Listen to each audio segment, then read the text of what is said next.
Hey everyone, it's Tracy here from Mini Scenes again. I wasn't going to do any mould making videos, but I have been asked to do so.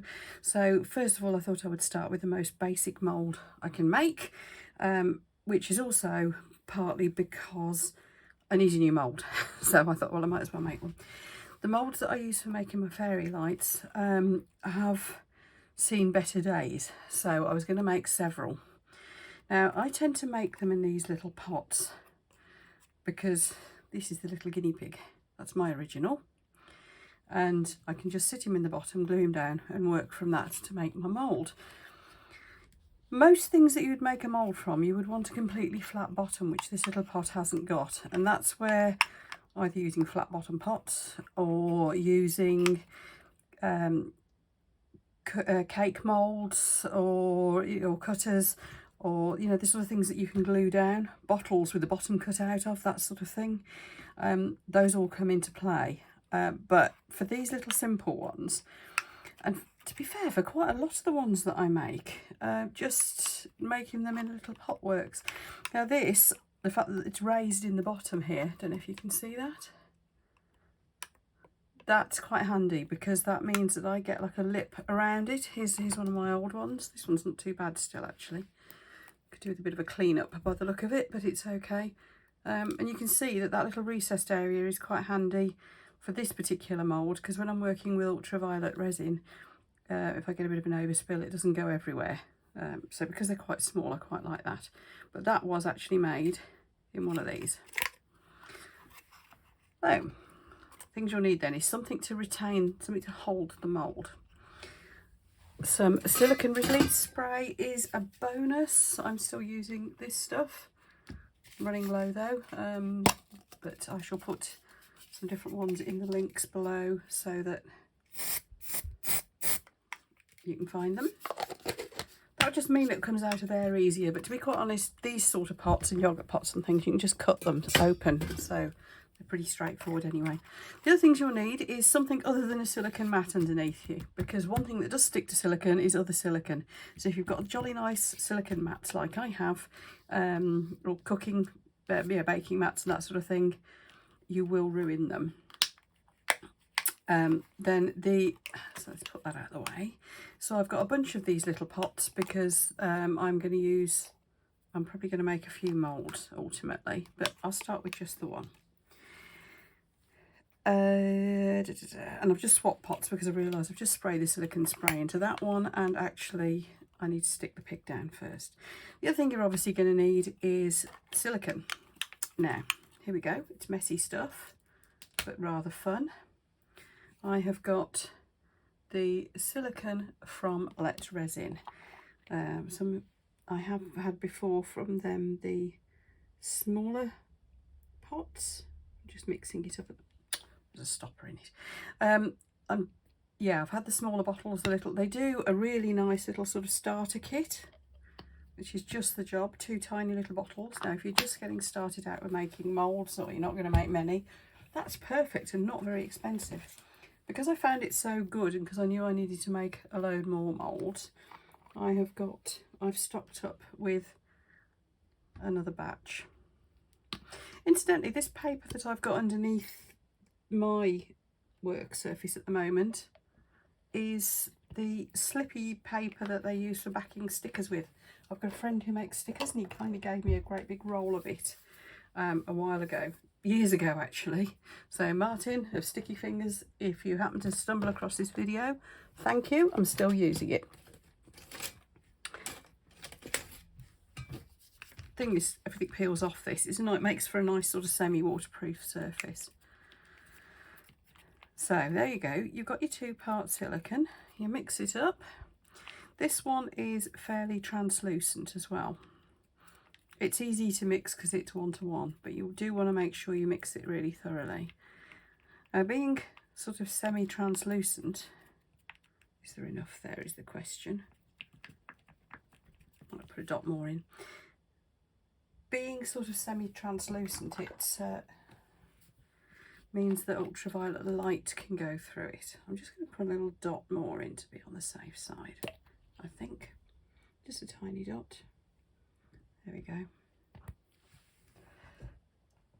your ultraviolet light for your ultraviolet curing resin will work through it, which is how I do make the little fairy lights. There's a tutorial on fairy light making in one of my other videos. I'll pop the link to it down below so you can actually see what happens with these moulds. So there we go. Yeah, that'll be plenty now. Nice thing about using the same pot as you're going to be making the mould in means it's easier to measure the amount. Now, what I have done with some moulds when I've wanted a nice flat base for the mould, which ultimately becomes the top rather than this raised thing, if I couldn't find something that was just right for making it in, I've simply poured a very thin layer of plaster in the bottom and let it cure. Because obviously that self-levels, it's always going to give you a nice flat bottom. And you can't beat a flat bottom, can you? Right. I'm here all week, you know. Well, here we go. Cleaning up time. What you can do as well, if you fancy making your silicone a pretty colour or something, or adding glitter, yes, of course you can. I've made glittery mats for working on before now, like so. It's a little glittery silicone mat. There's one that was actually in what I've done in the bottom of a pot, which means I've got a lip round it. That's quite handy for mixing paint on and mica pigments and things like that into resin, because it's not going to pour over the sides. And if you only want a tiny bit, so you don't want it in a pot because you're going to be painting it on something, that's quite handy. Thinking of selling those mats actually, because people keep asking me about them. Right, that's just been sat for a few minutes now. Now what we're going to do in the meantime as well is stick the little piggy down. Now you might want to leave yours thing that you've stuck in a little bit longer than I'm going to, but this is just for demonstration purposes. I'm using some seriously strong Gorilla Glue and I'm sticking him in the middle where I want him to stay, because you'll find that things float when you don't want them to. So there we are. So I'm going to stick him down. Now that should firm up very quickly because it is a very strong glue. And then we're just going to pour it in basically. Yeah, he's already stuck. I would suggest if you're doing this though, leave that a couple of hours to stick. Now obviously you don't want to put into your mould, I forgot this release spray, didn't I? You don't want to put into your mould anything that is basically going to blend and stick with the silicone. Don't use plasticine for a start. Your original wants to be like a solid plastic. Plaster is fine. This is plaster, this little guinea pig is. You know, metals, glass, anything like that, all fine. Just don't want anything that is either silicone, because it's going to stick straight to it, unless you use an awful lot of silicone release spray, or plasticine. Now plasticine reacts really weird with silicone. There's something that just makes the silicone stay permanently sticky, and it will never cure where it's come into contact with the plasticine, and you get a pretty unpleasant mould as a result. I've got some, and I can barely use them from when I first started doing this. Now I'm going to just pick this up and make sure that my little piggy is sufficiently under the surface. I am going to mix just a tiny bit more. You can make your moulds too thin. That's the problem. If you make them too thin, it's not going to be very resilient. It will tear, which never happens with these because I make them that little bit thicker. Only needs, you know, if you make them too thick, they get too rigid and they're hard to demold. There's a fine line really. So get your mixing of your silicone fairly accurate. It is a 1-to-1. I found I can more or less get that right by eye, rather than weighing or measuring, but I would recommend really weighing or measuring. I've just got particularly good spatial awareness, I think that's the word, so I very rarely slip up with this. But probably, yeah, I should recommend that you do, and mix it for longer and leave the glue that's holding the thing in place for longer. But you know, this is for demonstration purposes, so I am fast forwarding myself. Must learn to talk in fast forward. Some would say I do. I used to run training courses, you know, in real life, when I had a proper job. And I was always being told, slow down, slow down. I think it was when I was nervous. Talk faster when I'm nervous. There we go. So that's it. I'm now going to clean up this space and walk off and leave this little chap. And I'll be back. Well, this stuff kills really quickly actually, so a couple of hours or so we'll be able to pop him out of the mould and I'll have a usable mould again, which is good, isn't it? I will show you a video of making some more complex moulds at some point. There's one I've made recently. I couldn't find dragon eye centres, so once I worked out how to make them, I thought, you know what, to make that easier to replicate, I'm going to make a mould for it. So there is my dragon eye centres mould. As you can see, I've got thin slats for if I want to do really thin eyes, you know, closed up pupils, and big sparkly ones for if I want to do bigger pupils. I'll be testing that mould out shortly actually, so if that works I'll do a video on dragon eyes again, much bigger ones. There we are, mould making. I think this was one of mine as well. That was made just in a pot. I'll zoom out and show you the mother of all mould. Excuse the mess, I'm busy having a tidy in my craft room. This is the mother of all moulds. It needs a clean, but this is the one I use for my big rocks.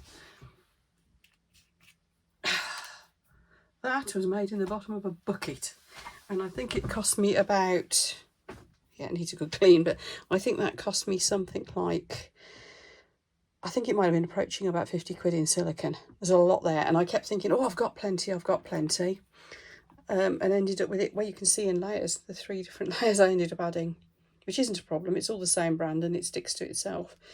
But what I would do if I made this mould again is I would probably cut some of this away, or put something, I would do something in there, maybe create a void in this side. You know, just stick something in there that I can just pull out and leave, because this is very hard to demould. This side is too rigid when you're demoulding it. But this is what comes out, and you'll see this finished one of these in one of my product demo things that I've got on my channel. If you have a look, there's in amongst I think it's product overviews, it will show you one of these that's actually all been painted up and all the greenery's on it. But yeah, that's a lot of silicone. And it was orange.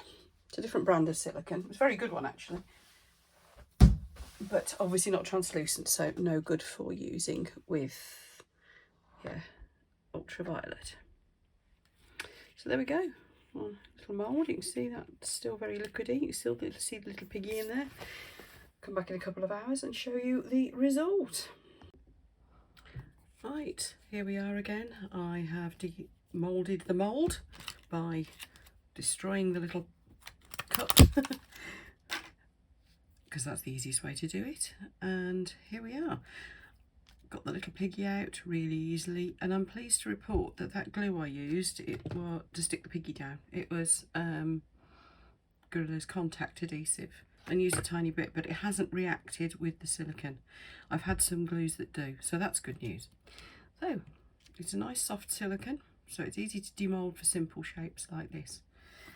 What I'm going to do, just to make sure it all works and I haven't messed up anywhere, which is unlikely with such a simple shape, to be honest, but we're going to do a little test mould with the ultraviolet resin. I am using Let's Resin's ultraviolet curing resin at the moment still, liking it a lot, so still using that. Now I'm not going to put my really high powered UV lamp on it, because then you won't be able to see what's going on. Oh, she says, pulling the other lamp off the wall. Right, so I'm going to sit and hold it anyway. There we are. So that's curing up under the ultraviolet. I normally put a mirror under this so I don't have to worry about the underneath, yeah, making sure that the UV gets all the way through. this is curing up a lot slower than I'm used to. This lamp's pretty good, but it's not as powerful as my usual one. What I'll do as yeah, it's starting to go now. I will turn the lamp over. Sit it on the lamp, trying not to blind you in the process. Just making sure the ultraviolet goes all the way through. Like I said, if I put a mirror underneath it, I wouldn't have to worry about that. Get the UV out of the way. I know with my high powered lamp it would have done, but oh yeah, there we go, it has cured. And there we have one perfect little piggy ready to make fairy lights for me. What I found with these moulds is when you make them at first, as long as your original was shiny, which mine was, then the mould's nice and shiny. But over a period of a lot of use, these get a huge amount of use, that's why I make them a lot, what comes out of the mould goes dull and you get like a frosted finish, which depending on what you're doing might be fine. I mean, I tend to then switch them over to being plaster moulds, because that's how I made this little chap. It's just plaster poured into the same mould. But when they're UV, they get to, for the UV resin, they do get to a point where they're just a bit past it. But having said that, I probably will have made several hundred out of one of these before it gets to that stage. So this is some really good silicone, and that is how easy it is to make a mould. I have made a more complicated mould more recently. There'll be a video for this little guy up soon. You'll see me fighting to get the original out and everything. It's a bit of a faff, this one. But now it's made, the little dragon that comes out of it is lovely, and it demolds a lot easier than the original did. So I will show you that one soon too. There you go, those who are asking about mould making. I'm no mould maker, I just do these simple quickie ones. Very amateurish, but they work for me, and you wanted to see it, so there you are. So I hope you've enjoyed this little video. Do subscribe if you haven't already. Thank you very much to those who have. The button to subscribe is down here just below the video. Thank you also to those who have bought me a coffee using the links below too. Much appreciated. I am gradually upgrading my filming facility and the craft room to produce better videos for you. So that's just wonderful. I really appreciate it. Don't forget, I've also got my Facebook page. It'd be nice if we can start to gather on there and share pictures of our own work. You know, you can all pop your own videos and pictures on there. Really love to see what you do. And also the link for my eBay shop is below, so you'll be able to see what happens with these little piggies in fairy lights if you have a look at my eBay shop, because that is where they are on sale. Pop your comments below and requests, because yes, as you've seen, I am listening to your requests. I didn't particularly plan to make videos on making mould, but I have, because you asked for that. So there you go. Pop your notes below and I will get back to you. Thanks again for listening, and I'll see you all again for the next video. Enjoy your crafting.